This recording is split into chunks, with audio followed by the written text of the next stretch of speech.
शुरू करने से पहले फुल डिस्क्लेमर, इस वीडियो में लॉर्ड ऑफ द रिंग्स और रिंग्स ऑफ पावर की स्टोरी को लेकर मेजर स्पॉयलर्स आ सकते हैं, सो स्पॉयलर्स अलर्ट। एपिसोड 3 की शुरुआत में हमने देखा कि ऑर्क्स अराउंडर को पकड़कर अपने कैंप ले गए। ऑर्क्स साउथलैंड्स में अंडरग्राउंड टनल्स बनाकर किसी सीक्रेट मिशन पर काम कर रहे थे। बाकी कैदियों की तरह ही ऑर्क्स ने अराउंडर के पैर में भी जंजीर बांध दी। जल्दी अराउंडर की समझ आया कि ऑर्क्स ने इधर ह्यूमंस के साथ साथ एल्व्स को भी बंदी बनाकर रखा हुआ है, जिसमें अराउंडर के साथी भी शामिल थे, इंक्लूडिंग ड्रेवियन। ऑर्क्स की स्किन सूरज की रोशनी को नहीं झेल पाती, तो डायरेक्ट सनलाइट से बचने ऑर्क्स ने यहाँ टेम्पररी छत बना के रखी थी, इसीलिए ये अजीब से मास्क और हुडेड कपड़े भी पहनते हैं। आगे चल के साउरॉन ने उरुखाई को बनाया, जो सूरज की रोशनी में भी बिना किसी प्रॉब्लम जिंदा रह पाते थे, लेकिन वो सब अभी मायने नहीं रखता। गलाड्रियल के होश में आते ही हालब्रांड ने उसे खाना ऑफर किया। ऊपर डेक पर जाते ही गलाड्रियल समझ गई कि ये शिप न्यूमेनोरियंस की है। शिप के कैप्टन एलेंडिन ने गलाड्रियल से उसका ब्लेड छीन लिया था। लॉर्ड ऑफ द रिंग्स के लोर में ये कैरेक्टर काफी ज्यादा इंपॉर्टेंट है।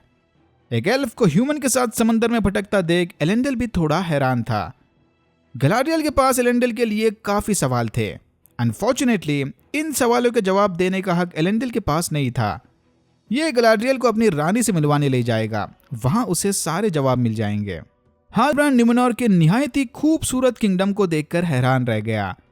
उसे तो यकीन ही नहीं हो रहा था कि मेन ऐसे भी किंगडम बना सकते हैं। गलाड्रियल ने हालब्रांड को बताया कि ये मेन साउथलैंड्स के मेन से काफी अलग हैं। हालब्रांड के पूर्वजों ने लड़ाई में मॉर्गोथ का साथ दिया था। न्यूमेनोरियंस उस लड़ाई में एल्व्स के साथ थे। उसी मदद के बदले यहाँ के ह्यूमंस को ये स्पेशल आइलैंड गिफ्ट में मिला था। बरसों तक न्यूमेनोरियंस और एल्व्स एक दूसरे के दोस्त बनकर रह रहे थे, बट धीरे धीरे इनके बीच की दूरियां बढ़ने लगी, दोनों के ईगो क्लैशेस की वजह से। इसीलिए न्यूमेनोर पर एक एल्फ को देखकर यहाँ के ह्यूमंस ऐसे रिएक्ट कर रहे थे। बाय द वे, न्यूमेनोरियंस की उम्र भी बाकी ह्यूमंस के मुकाबले काफी स्लो बढ़ती है। एलेंडल इन दोनों को सिटी टूर देते हुए क्वीन से मिलवाने ले गया। रास्ते में हालब्रांड कुछ लोहारों को देखकर थोड़ी देर रुक गया था। हालब्रांड का इन आयन स्मिथ के साथ कनेक्शन कहीं इसके साउरॉन होने की निशानी तो नहीं। एलेंडल इन दोनों को लेकर क्वीन के दरबार में पहुंच गया। क्वीन मिरियल भी एक एल्फ को अपने किंगडम में देखकर जरा भी खुश नहीं थी। वॉर ऑफ द रात के बाद से ही लगता है एडा के सारे स्पीसीज एल्फ से नफरत करने लग गए थे। नाम पूछने पर गलाड्रियल ने क्वीन को फुल ऑन खलीसी स्टाइल में अपना इंट्रोडक्शन दिया। यहाँ पर फिर से हम एल्फ और ह्यूमन के ईगो क्लैश को फील कर सकते हैं। गलाड्रियल को भी यहाँ रहने में कोई इंटरेस्ट नहीं। वो चाहती है कि क्वीन इन दोनों को मिडिल अर्थ जाने के लिए एक शिप दे दे। फिर फेराजोन ने गलाड्रियल को बताया कि न्यूमेनोरियंस ने बहुत पहले ही एल्फ से ऑर्डर लेना और उनकी मदद करना बंद कर दिया था, तो अचानक से ये फिर इनकी सेवा क्यों शुरू कर दें। गलाड्रियल ने गुस्से में जवाब दिया कि एल्व्स ने ह्यूमंस को यह आइलैंड गिफ्ट किया था, यानी वो जब चाहे तब यहाँ आकर मदद मांग सकते हैं। ये सुनते ही क्वीन की फुल सटक गई। न्यूमेनोरियंस को यह आइलैंड एल्फ से भीख में नहीं मिला था। इनके एंसेस्टर्स ने न्यूमेनोर की कीमत अपने खून से चुकाई थी, एल्व्स की लड़ाई में जान गंवाकर। धीरे धीरे क्वीन और गलाड्रियल की तू मैं फुल ऑन झगड़े में बदल गई। चाहे कुछ भी हो जाए, गलाड्रियल तो यहाँ से शिप लेकर जाकर ही रहेगी, देखते उसे कौन रोकता है। मामला बिगड़ने से पहले हालब्रांड ने क्वीन को तीसरा ऑप्शन दिया। 3 दिनों तक हालब्रांड और गलाड्रियल न्यूमेनोर के गेस्ट बनकर रहेंगे। तब तक क्वीन और फेराजोन शांति से इनकी रिक्वेस्ट के बारे में सोच सकते हैं। फेराजोन को यह आइडिया काफी अच्छा लगा। फेराजोन भी बहुत इंपॉर्टेंट कैरेक्टर है। आगे चल के फेराजोन न्यूमेनोर का राजा बनेगा। फेराजोन की एल्फ और वेलिनोर के साथ नफरत की वजह से ही पूरा का पूरा न्यूमेनोर आइलैंड डूब गया था। इसी नफरत की पहली झलक हम यहाँ देख सकते हैं।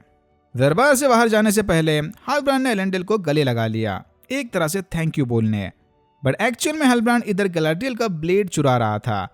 फिर हालब्रांड ने चुपके से वो ब्लेड गलाड्रियल के हवाले कर दिया। चुपके से नहीं कह सकते, भाई ने खुलेआम सारी दरबारियों के बीच सीढ़ी पर ब्लेड गलाड्रियल के हवाले कर दिया। हालब्रांड इसी आइलैंड पर बसकर नई जिंदगी शुरू करने के सपने देख रहा था। उसे वापस मिडिल अर्थ जाने में कोई इंटरेस्ट नहीं।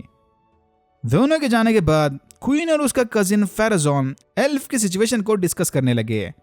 कहीं एक एल्फ के अचानक से न्यूमेनोर पे आ जाना आने वाले तूफान की चेतावनी तो नहीं।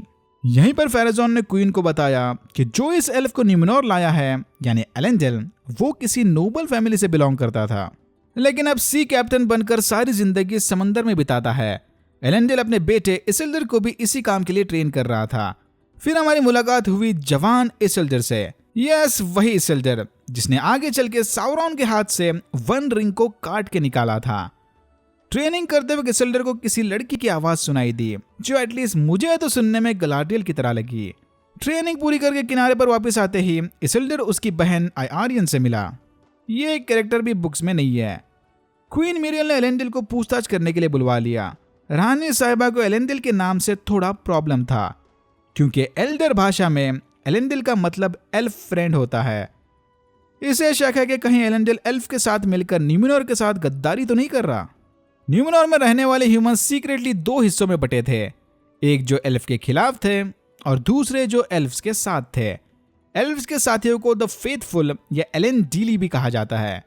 इस बंदे का तो नाम ही एलेंडिल था, लेकिन एलेंडिल ने क्वीन से वादा किया कि उसकी वफादारी पूरी तरह से न्यूमेनोर के साथ है।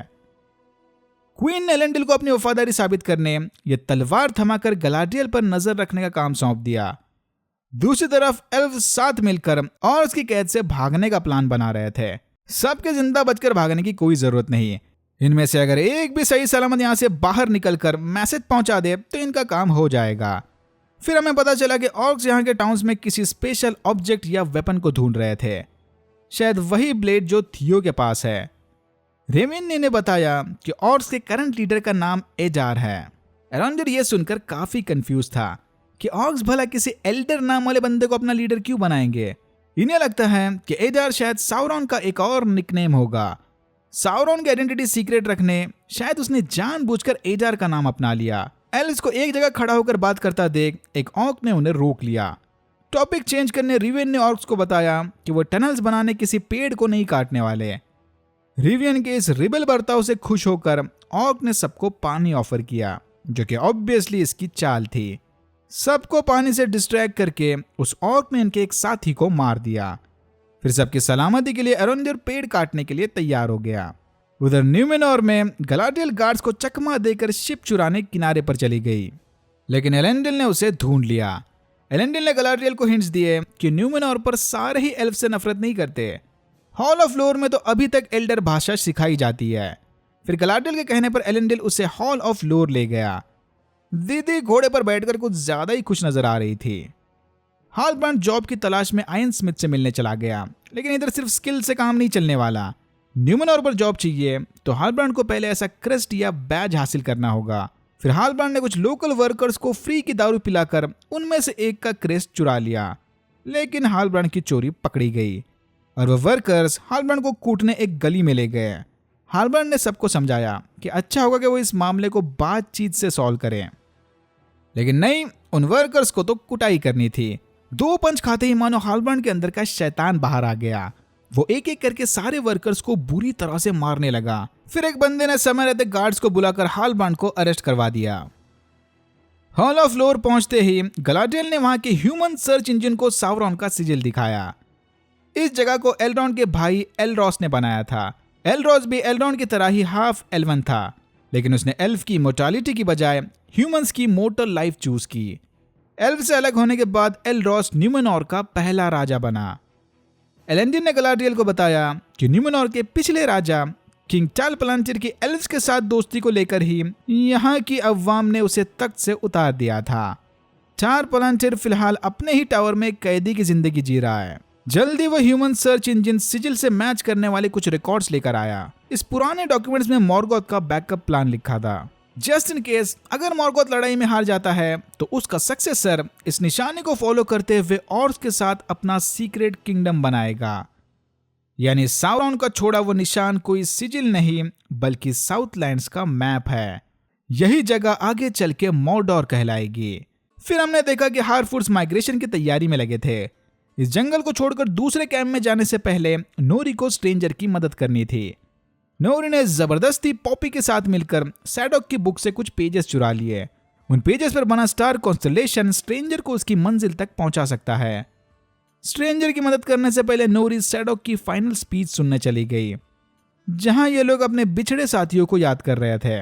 कुछ लोग एक्सीडेंट में जान गंवाने की वजह से माइग्रेशन का हिस्सा नहीं बने, तो कुछ लोग समय रहते कैंप में वापस नहीं आ पाए। पॉपी की फैमिली भी ऐसे ही किसी एक्सीडेंट की वजह से मारी गई थी। इसी दौरान वो स्ट्रेंजर खाने की तलाश में हार्फुड के कैंप में घुस आया, लेकिन वहां रखे पेपर्स को देखकर स्ट्रेंजर का ध्यान भटक गया। पेपर पर बना स्टार कॉन्स्टलेशन देखने स्ट्रेंजर आग के पास चला गया, इतना पास के पेपर ने आग पकड़ ली। फिर पैनिक मोड में आकर स्ट्रेंजर सीधा हार्फुड के कैंप में ही गिर गया। ये देखकर सारे हार्फुड फौरन छुप गए। फिर वो स्ट्रेंजर नोरी का नाम पुकारने लगा। नोरी किसी तरह स्ट्रेंजर को कैंप से दूर ले जाकर सबकी गाली खाने वापस चली आई। वैसे तो इनका काफी स्ट्रिक्ट रूल है कि किसी भी बाहर के व्यक्ति को अपने ग्रुप में लाने की सजा सीधा एग्जाइल है, यानी नोरी को कैंप से बाहर निकाला जाएगा। बट क्योंकि नोरी छोटी है, सैडोक ने उसे माफ कर दिया, लेकिन पूरी तरह से माफ नहीं। सजा के तौर पर नोरी की फैमिली माइग्रेशन के वक्त सबसे पीछे बग्गी चलाएगी। ऑलरेडी नोरी के पापा पैर के मौत से परेशान थे और अब नोरी की इस हरकत की वजह से उनका माइग्रेशन में पीछे छूट जाना तो तय है। और बिल्कुल ऐसा ही हुआ। सारे हार्फुड्स बिना किसी की चिंता किए फटाफट एक जगह से दूसरी जगह की ओर भागने लगे। नोरी की फैमिली धीरे धीरे अपनी बग्गी ढकेलते हुए आगे बढ़ रहे थे। पॉपी भी उनके साथ थी, बट इसे अपने घर को भी तो संभालना था।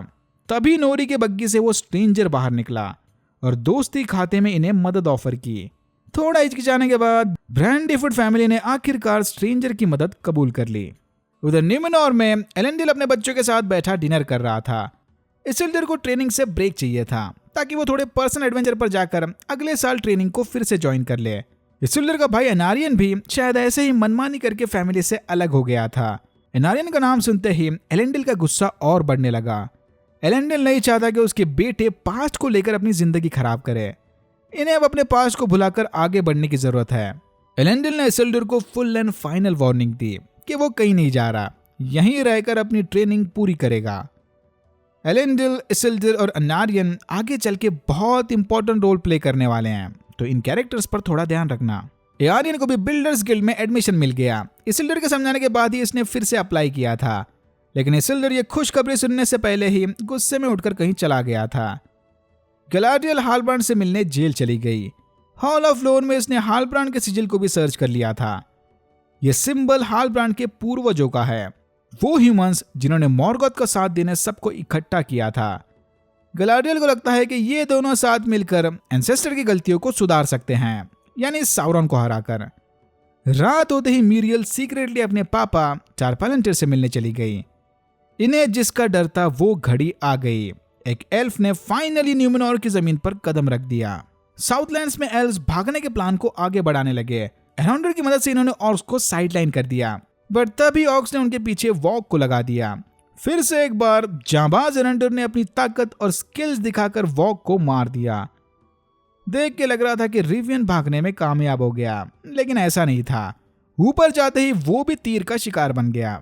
एराउंडर को मारने के बजाय ऑर्क्स उसे अपने लीडर यानी एडार से मिलवाने ले गए, जिसकी ब्लरी सी शक्ल दिखने में किसी एल्फ की तरह लग रही थी। ये साउरॉन तो कतई नहीं है। और यहां होता है एपिसोड 3 खत्म। इधर मिरियल शायद किसी प्रोफेसी की बात कर रही थी। मे बी न्यूमेनॉर के अंत की शुरुआत एक एल्फ या गलाडियल के आइलैंड पर आने के बाद ही शुरू हुई, यानी मिरियल और टारपैलेंटिर साथ मिले हुए हैं। ये एल्फ फ्रेंड बताकर राजा को होम प्रिजन में डालना और उसके बाद उसकी बेटी को रानी बनाना शायद इनकी प्लानिंग थी, ताकि वो सरफिर फेराजॉन को न्यूमेनॉर का राजा बनने से रोक पाए। हालब्रांड को लेकर 2 पॉपुलर थ्योरीज ये हैं कि या तो ये साउरॉन है या फिर उसका खासम खास आदमी the witch king. Witch king Nazgul यानी रिंगरेट्स का लीडर था। क्या पता शायद ये शो हालब्रांड की कहानी को विच किंग की ओरिजिन स्टोरी बना दे। और जहां तक रही बात स्ट्रेंजर की, स्टिल नो आइडिया। या तो ये कोई विज़र्ड है या फिर शो के लिए बनाया कंप्लीटली न्यू कैरेक्टर या species. Alright, that's it for now. अगर आपको वीडियो अच्छा लगा तो please like share and subscribe for more videos like this. मैंने ऐसे और भी वीडियोस बनाए जिनके लिंक्स आपको डिस्क्रिप्शन बॉक्स में मिल जाएंगे। Thank you very much for watching and I am hoping to see you in my next one.